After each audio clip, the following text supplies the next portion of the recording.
Hello दोस्तों, स्वागत है आपका हमारे यूट्यूब चैनल याहू बाबा पे। ये हमारा पाइथन कोड से रिलेटेड 22 ट्यूटोरियल है और इस वीडियो कोर्स में आप सीखने वाले हैं नेस्टेड इफ स्टेटमेंट। देखिए, इससे पिछली 3 वीडियोस में हम एक टॉपिक कवर करते आ रहे हैं इफ स्टेटमेंट, जिसमें हमने सिंपल इफ स्टेटमेंट देखा, इफ एल्स और इफ एलिफ। ये 3 स्टेटमेंट्स हमने अलग अलग तरीके से करी हैं। अब यहाँ पर मैं आपको एक चीज बताना चाहता हूँ। देखिए, जब भी हम अपनी इफ स्टेटमेंट बनाते हैं तो उसके अंदर जब भी हमारी कंडीशन ट्रू होती है या फॉल्स होती है तो उसके अंदर जाकर भी हम इफ स्टेटमेंट दोबारा से ले सकते हैं। जैसे मान लीजिए हमारी ये इफ स्टेटमेंट है, इसमें कंडीशन नंबर 1 में आ गई। अगर ये कंडीशन ट्रू हो जाती है तो जो भी अंदर का ट्रू स्टेटमेंट में हमने काम करना था, मतलब कि ट्रू के केस में जो हमने कोड करना था वो हम यहाँ करेंगे, और इसी के साथ हम यहाँ पर एक दूसरी इफ स्टेटमेंट भी ले सकते हैं जिसमें हमारी कंडीशन नंबर 2 आ जाएगी। ये सिर्फ तभी चलेगी अगर हमारी कंडीशन नंबर 1 यहाँ पर ट्रू हुई है। अगर ये फॉल्स हो गई है तब तो ये यहाँ पर आएगा ही नहीं। अगर ट्रू हुई है कंडीशन 1 तब ये अंदर आकर इसको भी चेक करेगा। अगर ये भी कंडीशन ट्रू हो जाती है तो ये वाला कोड चलेगा, नहीं तो हम इसका एल्स वाला पार्ट भी चला सकते हैं जो फॉल्स के केस में चलता है। तो अगर हमारी कंडीशन फॉल्स होती है तो हम ये वाला कोड चला देंगे। तो बेसिकली अगर हमारी एक इफ स्टेटमेंट के अंदर हम दूसरी इफ स्टेटमेंट पास करते हैं, इसी को हम कहते हैं नेस्टेड इफ स्टेटमेंट। तो ये प्रैक्टिकल शुरू करते हैं और वहां पर मैं आपको 3 अलग अलग एग्जाम्पल से इसका रियल यूज केस दिखाने वाला हूं। यहाँ पर देखिए, मैंने अपना वेब एडिटर ओपन कर लिया जिसका नाम है VS कोड, और यहाँ पर अपनी एक फाइल भी बनाई है nestedif.py। अब यहाँ पर आकर सबसे पहले मुझे क्या करना है, यहाँ पर जो मैं सबसे पहला एग्जांपल लेके चल रहा हूँ, यहाँ पर यूजर की वोटिंग एलिजिबिलिटी मुझे चेक करनी है। क्या यूजर जो है वो एलिजिबल है वोट डालने के लिए? नहीं। तो ये हम 2 कंडीशंस पे चेक करने वाले हैं। एक तो यूजर की जो एज है वो 18 से ज्यादा होनी चाहिए। तो हम यहाँ पर मान लेते हैं यूजर की एक एज है 20, और यहाँ पर उसकी सिटीजन भी हमने चेक करनी है। क्या वो देश का नागरिक है कि नहीं, मतलब कि सिटीजन है कि नहीं कंट्री का। तो यहां पर मैं स्टार्टिंग में लिख देता हूं ट्रू। तो मान के चल रहे हैं हमारा जो यूजर है उसकी एज 20 है और वो सिटीजन भी है। अब हमें चेक करना है पाइथन के कोड से क्या वो यहां पर वोट डाल सकता है कि नहीं। तो सबसे पहले हम कंडीशन चेक करेंगे, क्या उसकी age greater than equal to है 18 के। जिस यूजर की एज 18 होगी या 18 से ज्यादा होगी वो ही सिर्फ यहां पर वोट डाल सकता है। तो यहां पर उसका कोड आ जाएगा। इसका मैं एल्स पार्ट भी बना देता हूं। अगर यूजर की एज 18 नहीं है तब क्या करना है, देखिए तब यहां पर यूजर को जस्ट एक मैसेज शो करना है, वो मैं पहले लिख लेता हूं। ये मैसेज सिर्फ तभी शो होगा अगर यूजर की एज 18 से कम है। ये देखिए यहां पर मेरा मैसेज आ गया, must be at least 18 years old to vote. यहां पे हम बता रहे हैं कि आपकी एज मस्ट बी 18 होनी चाहिए तभी आप वोट डाल सकते हैं। अगर यूजर की एज 18 है या 18 से ज्यादा है तब वो यहां पर ट्रू केस में आएगा। और यहां पर हम क्या करेंगे, यहां पर हमें एक चीज और चेक करनी है। तो उसके लिए एक बार और इफ स्टेटमेंट लेंगे और यहां पर यूजर की सिटीजनशिप चेक करेंगे। ये देखिए, अब इसके लिए हम बेसिकली इस तरह से लिखते हैं यहां पर। मगर अगर आप सिर्फ बुलियन वैल्यू चेक कर रहे हैं तो यहां पर हम सीधा ऐसे भी लिख सकते हैं। तो दोनों तरीके सही है। ये शॉर्ट वे है इसका। अगर आपने किसी बुलियन वैल्यू को चेक करना है, इसका मतलब है अगर यूजर की सिटीजन ट्रू है तब यहां पर आ जाएगा। और यहां पर हम उसको एक मैसेज शो करते हैं, एलिजिबल टू वोट। अगर उसकी सिटीजन ट्रू है और उसकी एज भी 18 से ज्यादा है तब वो यहां पर एलिजिबल है वोट डालने के लिए। और मान लेते हैं कि अगर उसकी एज जो है वो तो 18 से ज्यादा, मगर उसके पास सिटीजन ट्रू नहीं है, वो सिटीजन नहीं है कंट्री का, तो उसके लिए भी यहां पर उसे बताना पड़ेगा कि उसका सिटीजनशिप होने जरूरी है। तो उसके लिए मैं यही प्रिंट कमांड कॉपी कर लेता हूं और यहां पर आकर पेस्ट करते हैं यहां पर, और यहां पर जस्ट मैसेज चेंज कर देता हूं, must be a citizen to vote. देखिए ये है इनर वाली स्टेटमेंट। ये सिर्फ तभी चेक होगी अगर पहली वाली स्टेटमेंट जो है, जो कंडीशन है यहाँ पर ट्रू हुई है। अगर उसकी एज 18 से ज्यादा है तभी अंदर आएगा और यहाँ पर चेक करेगा क्या यूजर सिटीजन है कि नहीं। अगर वो सिटीजन है तभी वो एलिजिबल है वोट डालने के लिए। अगर वो सिटीजन ट्रू नहीं है, मतलब कि वो देश का नागरिक नहीं है, तब वो यहाँ पर वोट नहीं डाल सकता। उसको मैसेज शो करेंगे कि आपका यहाँ पर सिटीजन होना जरूरी है। तो यहाँ पर देखिए फाइल को मैंने सेव किया। अब इस कोड को मैं रन करके दिखाता हूं आपको। ये देखिए यहां पर आ गया एलिजिबल टू वोट। ऐसा क्यों? क्योंकि देखिए उसकी एज भी 20 से ज्यादा है और यहां पर वो सिटीजन भी है। अब मान के चलते हैं कि वो सिटीजन नहीं है लेकिन उसकी एज जो है वो 18 से ज्यादा है। तो यहां पर पहली कंडीशन ट्रू होगी, फिर अंदर जाके चेक करेगा तो उसको मैसेज आना चाहिए मस्ट बी सिटीजन। मैं आपको चेक कराता हूं। ये देखिए must be citizen to vote. और मान के चलते हैं कि उसकी अगर पहली ही कंडीशन ट्रू नहीं है, उसकी एज ही 18 से कम है, तो यहां पर उसको सीधा से मैसेज आ जाएगा must be at least 18 year old to vote. तो आपको यहां समझ में आ रहा होगा कि कैसे हम नेस्टेड इफ का यूज करते हैं। अगर पहली कंडीशन ट्रू होगी तभी अगली वाली चेक होगी। अगर पहली कंडीशन फॉल्स हो चुकी है तो अंदर तो आने का मतलब ही नहीं बनता।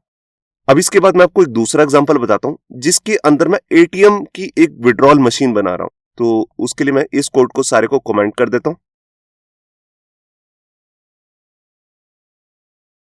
और यहां पर आकर मैं सबसे पहले यूजर का यहां पर बैलेंस बनाता हूं, मतलब कि जो उसका अकाउंट का बैलेंस है बैंक में। मान लीजिए उसके पास यहां पर 15,000 रुपीज पड़े हैं या डॉलर, कुछ भी आप सोच सकते हैं, वो रखे हुए हैं और यहां पर वो एटीएम मशीन में कुछ विड्रॉल करने आया है। तो उसके लिए मैंने वेरिएबल ले लिया विड्रॉ और कितनी अमाउंट विड्रॉल कर रहा है, जैसे अभी के लिए हम सोच के चल रहे हैं 5,000। तो हम यहां पर ये चेक करना चाहते हैं, मतलब कि आप ये सोच सकते हैं कि हमने जो एटीएम मशीन है उसका कोड लिखना है। अब सबसे पहले तो हमें ये चेक करना है जो वो विड्रॉल कर रहा है वो बैलेंस से ज्यादा नहीं होना चाहिए। वो सिर्फ उतने ही पैसे निकाल सकता है जितने उसके बैंक खाते में पड़े हुए हैं। अगर उसके बैंक अकाउंट में कम पैसे हैं और वो निकाल ज्यादा रहा है तो उसे पहले ही मना कर देना है कि आपके अकाउंट में इतने पैसे नहीं है। तो यहां पर मैं कैसे करूंगा, सबसे पहले मैं यहाँ कंडीशन चेक करूंगा, जो भी उसका बैलेंस है या तो वो ग्रेटर होना चाहिए या इक्वल होना चाहिए किसके, जो उसकी विड्रॉल अमाउंट है। ये देखिए, अगर उसके बैंक अकाउंट में ज्यादा पैसे हैं विड्रॉल से तभी वो सिर्फ पैसे निकाल सकता है। तो ये हमारी पहली कंडीशन बन गई। अब इसके अंदर आकर मैं इसका एक एल्स पार्ट भी बना लेता हूं पहले से ही, फिर इसके अंदर का मैं आपको बताता हूं। तो यहाँ पर मैंने एल्स लगाया कॉलन। अब यहाँ पर मैं एक चीज बात कर रहा हूं, अगर ये कंडीशन फॉल्स हो जाती है, उसके बैंक अकाउंट में इतने पैसे नहीं है जितने वो विड्रॉल करने की कोशिश कर रहा है, तो उसको जस्ट यहाँ पर एक मैसेज शो करना है, you don't have sufficient balance, मतलब कि आपके अकाउंट में इतना बैलेंस ही नहीं है जितना आप निकालने की कोशिश कर रहे हैं। अब मान के चलते हैं कि उसके पास बैलेंस ज्यादा है विड्रॉल से, मतलब कि उसके बैंक अकाउंट में ज्यादा पैसे पड़े हुए हैं, तब वो निकाल सकता है। अब हम यहाँ पर बैंक की कंडीशन लगाते हैं। बैंक चाहता है कि आप जब भी एटीएम से विड्रॉल करना चाहते हैं वो 10,000 से ज्यादा नहीं हो सकते। तो यहां पर मैं एक कंडीशन लगाता हूं। तो यहां पर मैंने एक इनर कंडीशन लगाई है और इसमें मैंने कहा जो विड्रॉल अमाउंट है अगर वो 10,000 से कम है, ये बैंक की अपनी लिमिट कंडीशन है कि यूजर जो है वो 10,000 से एक टाइम में ज्यादा नहीं निकाल सकता। अगर वो 10,000 से कम अमाउंट निकाल रहा है तभी निकाल सकता है। तो हम यहां पर उसको मैसेज शो कर देंगे, ट्रांजैक्शन सक्सेसफुल। ये देखिए, और अगर उसकी अमाउंट जो उसने विड्रॉल अमाउंट निकाली है वो यहां पर 10,000 से ऊपर चली जाती है, तब उसको बताना भी है कि आप यहां पर एक्सीड कर गए हो जो बैंक की लिमिट है। तो उसके लिए भी मैं यहां पर प्रिंट कमांड लगाता हूं। ये देखिए, तो यहां पर मैंने मैसेज लिख दिया विड्रॉल लिमिट एक्सीड, मतलब कि आप ज्यादा निकालने की कोशिश कर रहे हैं। जो बैंक की लिमिट है 10,000 की, उससे अगर आप ज्यादा निकाल रहे हैं तो उसके लिए मैसेज आए मैक्सिमम अलाउड रुपीज 10,000। हमने उसको बता भी दिया कि आप मैक्सिमम 10,000 रुपीज ही निकाल सकते हैं, उससे ज्यादा नहीं। तो यहां पर अगर यूजर उससे ज्यादा निकालने की कोशिश करेगा तो यहां पर उसको ये मैसेज आ जाएगा। तो एक बार मैं इस कोड को रन करके दिखाता हूं आपको। तो यहां देखिए मैसेज आ गया, ट्रांजैक्शन सक्सेसफुल। ऐसा क्यों हुआ मैं आपको दिखाता हूं। देखिए, सबसे पहले यहां पर उसके पास बैंक अकाउंट में 15,000 पड़े थे और वो सिर्फ निकाल रहा है 5,000। तो सबसे पहले हमने चेक किया कि बैलेंस जो है वो विड्रॉल से ज्यादा है। आप देखिए 15,000 ज्यादा है 5,000 से, तो ये कंडीशन ट्रू होगी। फिर वो अंदर आया, अंदर आके उसने फिर से कंडीशन चेक करी, जो विड्रॉल अमाउंट है वो 10,000 से कम है। तो देखिए हम सिर्फ 5,000 ही निकाल रहा है यूजर, तो यहां पर ट्रांजैक्शन होगी सक्सेसफुल, वो पैसे निकाल सकता है। अब यहां पर मैं एक कंडीशन और लेके चलता हूं। यहां पर हम मान के चलते हैं कि यहां पर वो ज्यादा पैसे निकालने की कोशिश कर रहा है 12,000। तो यहां पर मैं स्क्रीन को क्लियर करता हूं और इस कोड को रन करता हूं। तो आप यहां पर देख सकते हैं, यहां पर मैसेज आ गया विड्रॉल लिमिट एक्सीड। आपने एक्सीड कर दिया, सिर्फ मैक्सिमम अलाउड कितना है 10,000 रुपीज। आप 10,000 से ज्यादा नहीं निकाल सकते। तो यहां पर ये हमारे सॉफ्टवेयर ने बता दिया कि आप इससे ज्यादा नहीं निकाल सकते। मान के चलते हैं कि उसकी पहली कंडीशन ही गलत है। कैसे? यहां पर जो विड्रॉल कर रहा है वो निकाल रहा है 20,000, मगर उसके बैंक अकाउंट में सिर्फ 15,000 पड़े हैं, वो ज्यादा निकालने की कोशिश कर रहा है। तो यहां पर मैं एक बार आपको दिखाता हूं इसको रन करके कोड को। ये देखिए, तो यहां पे मैसेज आ गया you don't have sufficient balance. आपके पास सफिशिएंट बैलेंस नहीं है, जितनी आप निकालने की कोशिश कर रहे हैं इतने पैसे आपके खाते में नहीं है। और अगर मैं कम अमाउंट निकालूंगा 10,000, तो देखिए ये लिमिट के अंदर भी आ रहा है और ये हमारे बैलेंस से भी कम है। तो यहां पर हम निकाल सकते हैं। तो देखिए यहां पर आ गया ट्रांजैक्शन सक्सेसफुल। तो यहां पे आपको क्लियर हुआ कि कैसे हमने यहां पर नेस्टेड इफ का यूज किया। अगर उसके अकाउंट में बैलेंस ही इतना नहीं है जितना वो विड्रॉल करने की कोशिश कर रहा है, तो हम अंदर वाली कंडीशन भी चेक नहीं करेंगे। ये सिर्फ तभी चेक होगी अगर पहली कंडीशन ट्रू होगी। तो इस तरह भी हम नेस्टेड इफ को यूज कर सकते हैं। इसके बाद मैं आपको एक लास्ट एग्जांपल बता रहा हूं, जिसमें हम यूजर का ये चीज चेक कर रहे हैं कि उसके पास एक वैलिड एज है और वैलिड लाइसेंस है ड्राइविंग करने के लिए। बेसिकली ये ड्राइविंग लाइसेंस का चेक है। तो उसके लिए हम क्या करते हैं, मैं इस कोड को भी कमेंट कर देता हूँ। ये जितना भी मैं कोड कर रहा हूँ ये सब कुछ आपको हमारे गिटहब के अकाउंट से मिल जाएगा, जिसका लिंक भी नीचे डिस्क्रिप्शन में। तो सबसे पहले हम यहाँ पर यूजर की एज पूछेंगे, और उसके लिए मैं अब यहाँ नहीं लिख रहा, अब मैं सीधा ही यूजर से पूछना चाहता हूँ। तो यूजर के लिए मैं यहाँ पर इनपुट फील्ड ले रहा हूँ और यहाँ पर कहता हूँ एंटर योर एज। अब यूजर यहाँ पर अपनी एज डालेगा और जो भी एज होगी वो इंटीजर होगी। तो बेसिकली इनपुट जो है वो स्ट्रिंग में कन्वर्ट करता है, तो पहले मैं इसको इंट में कन्वर्ट करूंगा जो भी इनपुट की वैल्यू होगी। ये देखिए, बिल्कुल इसी तरह से हम यहाँ पर ये भी चेक करना चाहते हैं कि यूजर के पास लाइसेंस है कि नहीं। उसके लिए मैं एक वेरिएबल लेता हूं हैज लाइसेंस। अब इसमें हम यस या नो ही वैल्यू यूजर से लेना चाहते हैं। यूजर से हम पूछेंगे आपके पास लाइसेंस है, तो वो यस या नो ही कह सकता है। तो यहां पर भी मैं एक इनपुट फील्ड ले लेता हूं और इसके अंदर एक मैसेज डालता हूं। ये देखिए, यहां पर मैंने लिखा do you have a driving licence. अब मैंने ये भी बता दिया कि आप यस या नो में आंसर दीजिए। अब यूजर के पास अगर लाइसेंस होगा तो वो यस लिख देगा, अगर नहीं होगा तो नो लिख देगा। अब हमें यहां पर चेक करना है सबसे पहले उसकी एज का वैलिडेशन। उसके लिए जो यूजर की एज है वो 18 होनी जरूरी है। तो हम यहां पर लिखते हैं 18 greater than less than equal to 18। अगर यूजर की एज 18 है या उससे ज्यादा है तभी वो उसको यहां पर ड्राइविंग का लाइसेंस मिल सकता है, मतलब कि वो ड्राइव कर सकता है। तो अगर उसकी एज 18 से ज्यादा नहीं है तब हम उसका एल्स पार्ट भी बना लेंगे यहां पर।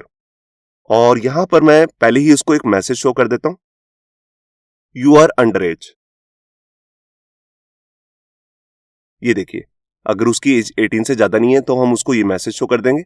अगर उसकी एज 18 या 18 से ज्यादा है तब हम यहां पर एक कंडीशन और चेक करना चाहते हैं, क्या उसके पास लाइसेंस है कि नहीं। तो उसके लिए हमने पहले से ही एक वेरिएबल लिया हुआ जिसका नाम है हैज लाइसेंस, और इसकी वैल्यू अगर यूजर ने डाली है यस तभी हम आगे कंटिन्यू करेंगे। तो यहां पर ये राउंड बेसिस लगानी जरूरी नहीं है, अगर आप लगाना चाहो तो लगा भी सकते हो, मैं हटा देता हूं इसे। अब यहां पर अगर यूजर के पास लाइसेंस है तो हम यहां पर उसको जस्ट मैसेज शो कर देंगे यू कैन ड्राइव, मतलब कि आप यहां पर ड्राइव कर सकते हो। ये देखिए, और हम मान के चलते हैं अगर यूजर ने आंसर दिया नो, हैज लाइसेंस हमने जब उससे पूछा क्वेश्चन तो उसने एक आंसर दिया नो, तो उसके लिए भी हम यहां पर एल्स का पार्ट बना लेते हैं और इसके अंदर भी हम एक मैसेज शो कर देंगे। तो इसी को कॉपी करके मैं यहां पर डालता हूं, you need a driving licence. तो हम यूजर को बता रहे हैं कि आपको ड्राइविंग लाइसेंस चाहिए अगर आप ड्राइव करना चाहते हैं। वो ड्राइव कब कर सकता है, अगर उसकी एज भी 18 से ज्यादा होगी और उसके पास लाइसेंस भी होगा तभी वो ड्राइव कर सकता है।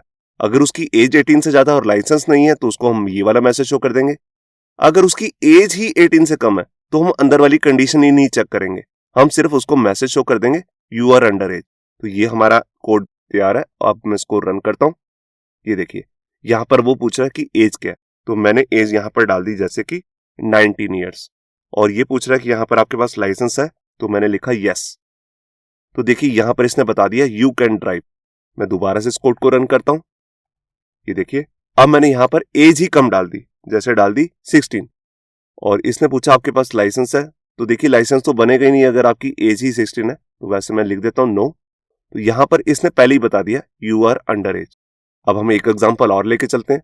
मान लीजिए यहां पर उसकी एज तो 18 से ज्यादा है मगर उसके पास लाइसेंस नहीं है, तो यहां पर उसको मैसेज आ जाएगा you need a driving licence. तो आपने देखा कि कैसे हम नेस्टेड इफ को रियल लाइफ यूज केस में हम इस तरह से कोड में यूज कर सकते हैं। तो यही था हमारे इस वीडियो का कोड। इसका जो भी कोड है वो हमने अपनी गिटहब के अकाउंट में रखा हुआ, जिसका लिंक भी नीचे डिस्क्रिप्शन में। होप सो आपको हमारा ये वीडियो ट्यूटोरियल अच्छा लगा होगा। अगर अच्छा लगा है तो वीडियो को प्लीज लाइक करना मत भूलिए। अगर आप ऐसी रेगुलर अपडेट्स चाहते हैं तो हमारे चैनल याहू बाबा को सब्सक्राइब करना मत भूलिए।